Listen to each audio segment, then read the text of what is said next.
It's a real pleasure to welcome you on behalf of Sri Lankan Airlines. It is our privilege and honor to host you tonight, and as we have provided you with services throughout your conference. I hope it was a productive one for all of you, and I hope you enjoyed your short stay in our country. If this was your first visit, I do hope you come again soon. It's certainly been a great honor for us to have you all here. To have the Directors General of the entire region here is unprecedented for Sri Lankan aviation and a great feather in the cap of our Civil Aviation Authority, whom we work with so closely. The Director General over there, Mr. Nimalsari, please take a bow.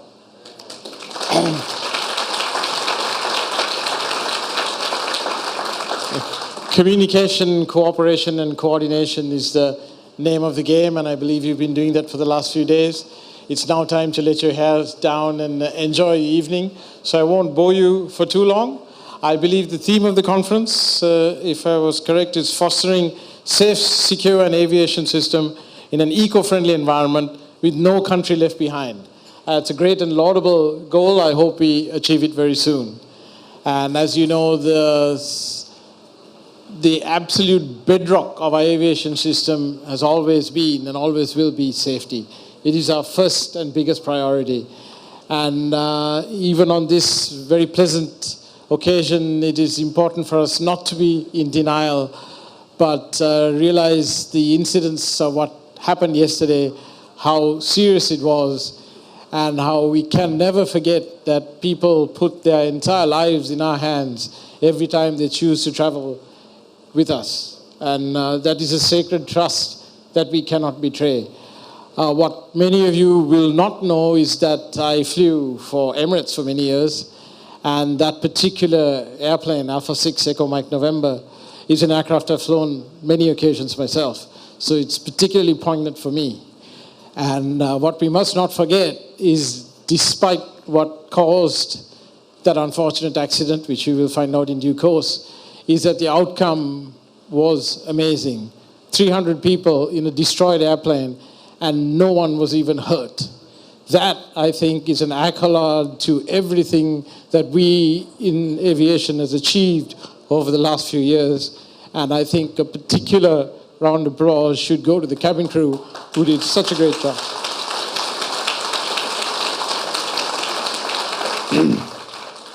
So let's put that behind us and enjoy our evening. Once again, a very great pleasure for Sri Lankan to be able to host this on behalf of the Sri Lankan Civil Aviation Authority. I hope you enjoyed the conference. I hope you have a wonderful time tonight, and we hope to see you all again soon.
President of the Council of the International Civil Aviation, Dr. Fang Liu, Secretary General, International Civil Aviation Organization, my fellow Directors General of the Asia Pacific region, delegates, ladies and gentlemen.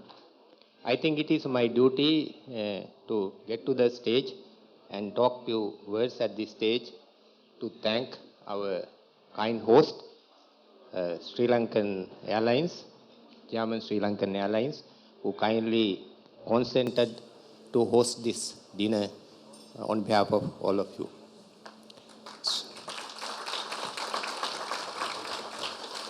As our Honorable Minister mentioned at the opening, Sri Lankan Airlines and Civil Aviation Authority has a long history.